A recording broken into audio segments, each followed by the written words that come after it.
I've been getting a lot of messages from people recently telling me that they've just discovered that they've got gluten intolerance issues and they're having a terrible time trying to find sweets and desserts that they can actually eat. Today I'm going to address this by showing you a classic dessert that is made entirely gluten-free. Let's make some gluten-free chocolate brownies on the One Pot Chef.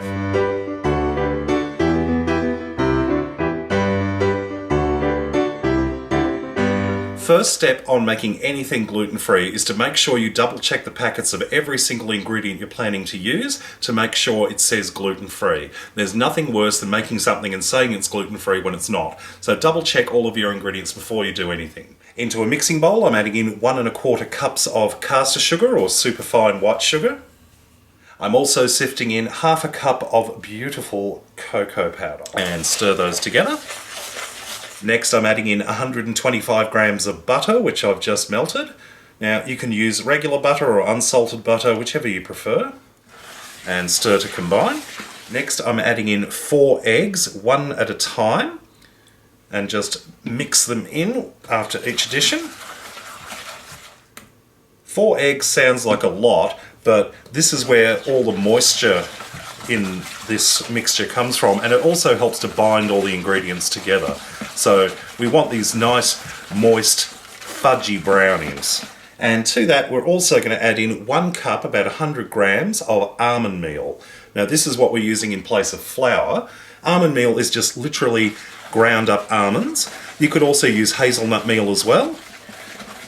And just stir the almond meal into the batter. I could eat this just like this, but I'll be patient. Next, I've got a slice pan about 30 centimetres by about 20 centimetres, and it's about 3 to 4 centimetres deep. And I've greased it and lined it with some non-stick baking paper. And we're just going to pour our batter in.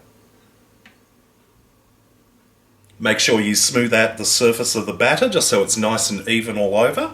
And this is ready to go into the oven. Preheated oven, 200 degrees Celsius for about 20 minutes, or until the edges are set and it's nice and lightly moist in the centre. Our brownies are out of the oven. This smells amazing. We're just going to allow them to cool in the tin for about 15 to 20 minutes before we start chopping it up. Just before I slice these up, I've mixed together a tablespoon of caster sugar and a teaspoon of cocoa, and I'm just going to sift these over our brownies.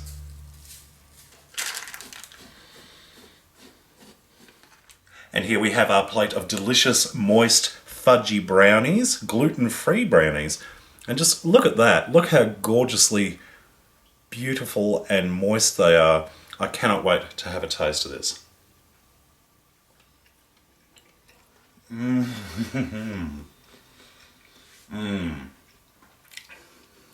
So beautiful, so sort of fudgy, and really, you wouldn't know that these are gluten-free. These taste just like regular brownies. They are so, so good. These won't last, trust me. You put a plate of these out, they'll be gone in minutes. Well, I hope you enjoyed this recipe. Check out my other videos at OnePotChefShow.com. And until next time, see you later.